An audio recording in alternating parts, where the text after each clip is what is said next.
নমস্কাৰ বন্ধু বান্ধৱীসকল, ইয়াত নতুনকৈ মই এটা ভিডিঅ' এটা লৈ আহিলোঁ। এই বস্তাটো চাওক, ইমানবোৰ বস্তু ভৰাই লৈছোঁ। এই বস্তুটোত কি কিনো আছে তাক মই জনাম, আপোনালোকে ভিডিঅ'টো শেষলৈকে চাব। আচলতে মই পথাৰলৈ আহিলোঁ ৰাতিপুৱা 5টা বজাতে গোবৰ অকণমান ল'বলৈ, শুকান গোবৰ। ইয়াত যিহেতুকে গৰু থাকে আৰু গৰুৰ গোবৰখিনি শুকাই থাকে ৰ'দত, আৰু বতৰটো ডাৱৰীয়া হৈছে। আৰু তাতোতকৈ ডাঙৰ কথা, মোৰ ৰাতিটো একদম সম্পূৰ্ণ টোপনিয়ে নাহিলে মানে মই গছ পুলি কেইটামান ৰুইছিলোঁ, না মই পানী দিব পাৰিলোঁ, না গোবৰ অকণমান নোহোৱাৰ দুখত গছৰ পুলিকেইটা চেহেৰাই নাইকিয়া হ'ল। সেয়ে মই ৰাতিপুৱা আহিলোঁ পথাৰখনত, অকলে ইমানখিনি গোবৰ মই গোটালোঁ। আপোনালোকক দেখাইছোঁ, চাওকচোন শুকান গোবৰ। আপোনালোকে শুকান গোবৰ দিয়ে চাগে ন, কাৰণ আমাৰ ঘৰত গৰু নাই, সেইকাৰণে মই পথাৰলৈ গ'লোঁ। আৰু চাওকচোন, গোবৰক সোৱাদ পাই পিনে ফুলজোপা ইমান ধুনীয়াকৈ ফুলিছে। এই গছজোপা যে 3বাৰমান হ'ল ছাগলীয়ে খাই শেষ কৰিছিলে। মই কিনি আনিছিলোঁ আৰু এইখিনি পুলিখিনি ওলাইছে।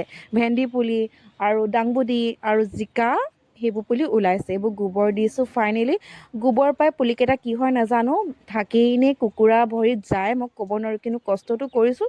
ভাল লাগিলে লাইক এটা কৰিব দেই ভিডিঅ'টো, আৰু যদি ইউটিউবত চাই আছে ছাবস্ক্ৰাইবটো কৰিব। ইয়াৰ ওপৰত ভোট জলকীয়া পুলি কেইটামান ৰুলোঁ।